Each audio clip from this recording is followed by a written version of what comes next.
राधे राधे दोस्तों, आज हम आपको सुनाने जा रहा हूँ गांधारी क्यों अपने पुत्र दुर्योधन को निर्वस्त्र देखना चाहती थी। ऐसे ही इंटरेस्टिंग कहानी सुनने के लिए इस चैनल को सब्सक्राइब कर लो और बेल आइकन को प्रेस कर दो। गांधारी भगवान शिव की परम भक्त थी। शिव की तपस्या करके गांधारी ने भगवान शिव से यह वरदान पाया था कि वह जिस किसी को भी अपने नेत्रों की पट्टी खोलकर नग्नावस्था में देखेगी, उसका शरीर वज्र का हो जाएगा।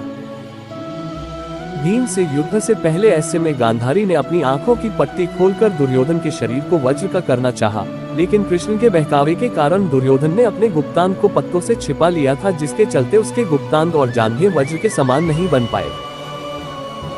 घटना इस प्रकार है कि गांधारी दुर्योधन से कहती है कि मैं तुम्हें विजयश्री का आशीर्वाद तो नहीं दूंगी, किंतु ये शिव भक्तिन एक कवच पहना सकती है। हे पुत्र, गंगा जाकर स्नान कर आओ और वहां से सीधे मेरे पास आओ, किंतु ऐसे ही जैसे तुम जन्म के समय थे। तब दुर्योधन कहता है, नग्न माताश्री। गांधारी कहती है, माँ के समक्ष कैसी लज्जा, जाओ स्नान करके निर्वस्त्र आओ। दुर्योधन कहता है, जो आज्ञा माताश्री।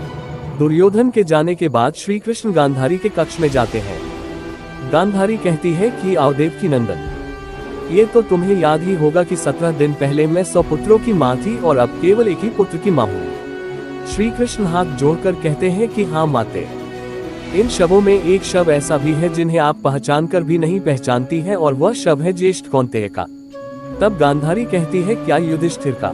तब श्री कृष्ण कहते हैं, नहीं माता, राधेय था ज्येष्ठ कौन्तेय। ये सुनकर गांधारी दंग रह जाती है।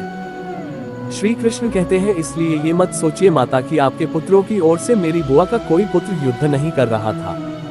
ये राज बताकर श्री कृष्ण शिविर से बाहर निकलकर जाने लगते हैं। तब रास्ते में दुर्योधन नग्न अवस्था में अपनी माता के शिविर में जाता हुआ श्री कृष्ण को दिखाई देता है।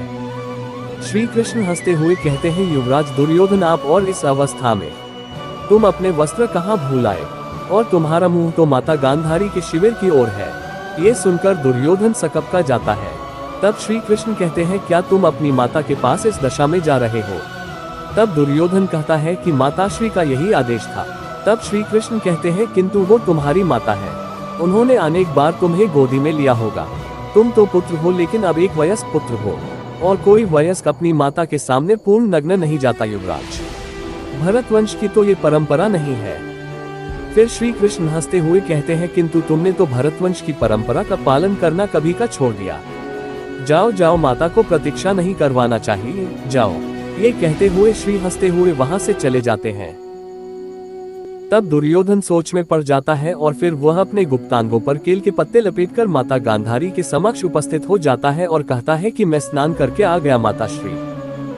तब गांधारी कहती है, मैं क्षण भर के लिए अपनी आंखों पर बंधी ये पट्टी खोलने जा रही हूँ। मैंने तुम्हारे भाइयों को तो नहीं देखा, मैं तुम्हें आज देखूंगी।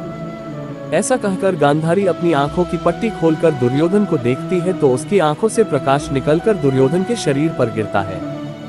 बाद में गांधारी देखती है कि ये क्या, दुर्योधन ने तो अपने गुप्तांग छुपा रखे हैं।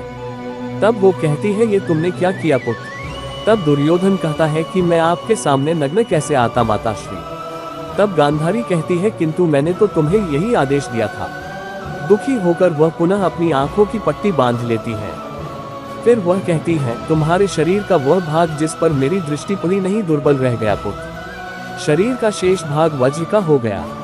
यदि तुम बड़ों का आदेश मानने की परंपरा भूले ना होते तो अजय हो गए होते पुत्र। ये सुनकर दुर्योधन कहता है कि तो मैं ये केले के पत्ते हटा देता हूँ माताश्री।